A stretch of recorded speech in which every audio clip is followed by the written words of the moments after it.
We wanted to do something to help people with brain injury, and my son, who was also in an automobile accident, had a brain injury. We concentrated on Scott and what we wanted for him and what our dream was for him.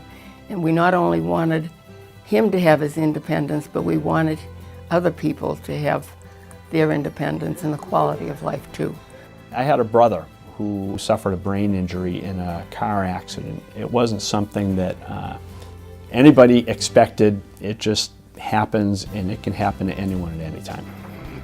The results of a brain injury are devastating to the individual, to the family, to friends. At Supportive Living, we're fortunate. We're able to help take that devastating event and turn it positive. We are doing research to understand what can make a difference for people in the chronic stage of brain injury. It's a very dynamic process. We have individuals that are involved and engaged in many different things. The physical fitness, we do cooking group, we do support group, we have cognitive research going on, music groups, and a lot of activities in the community. This is a home for me, yeah, no doubt. Hey, my brother Steve. Hey, Doug. Hey, what's happening, Doug? How you doing, buddy? Good to speak with you. It's a relief for the family members. He exercises 3 times a week, and before he was, using a walker. Now he's using a cane. He can go up and down the stairs a lot easier. With all that, he's developed more confidence, and with more confidence, he's able to do more things and feel fulfilled. Yeah, I can work this hand once. Before I wasn't able to put it on, so now I can put it on now. Being in a place like this, it just helped my brother so much, and he's in a better place.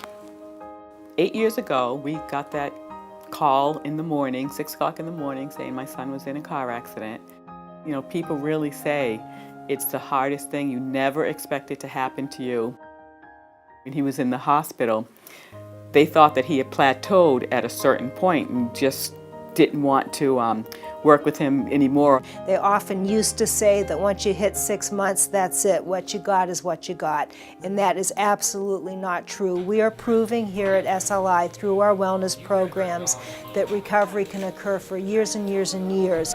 When he comes to the wellness center, you just see the more you work out, the more things that he does, the more he improves. That's the main reason for SLI, is to get them more independent so that they can live, quality lives. When I see improvement, I feel wonderful to see it.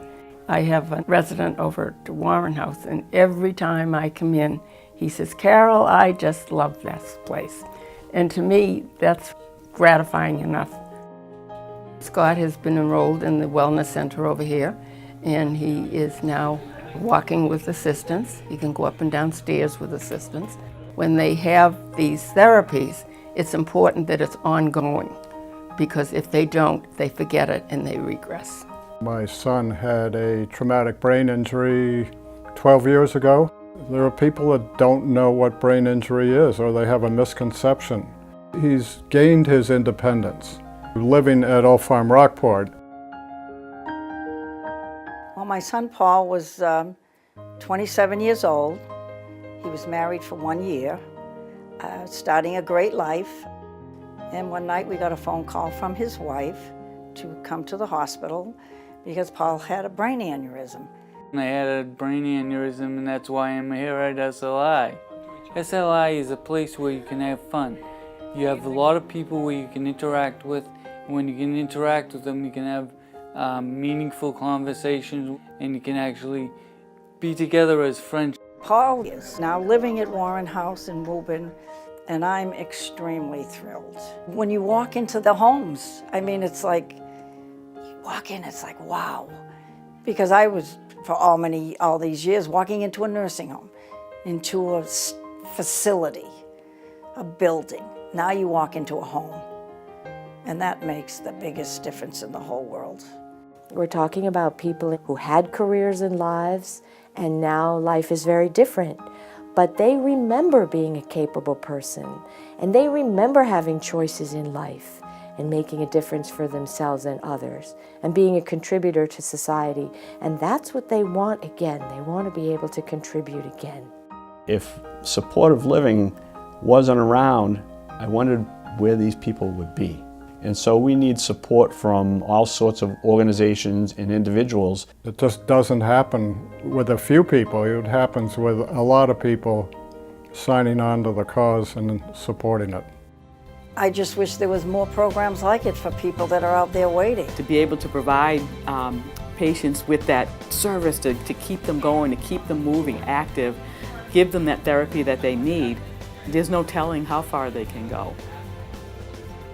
When we see our residents beam because of something they've accomplished, when we see them feel good about themselves, when we see them happy, we've accomplished something. Supportive living started out just as a dream, and dreams do come true.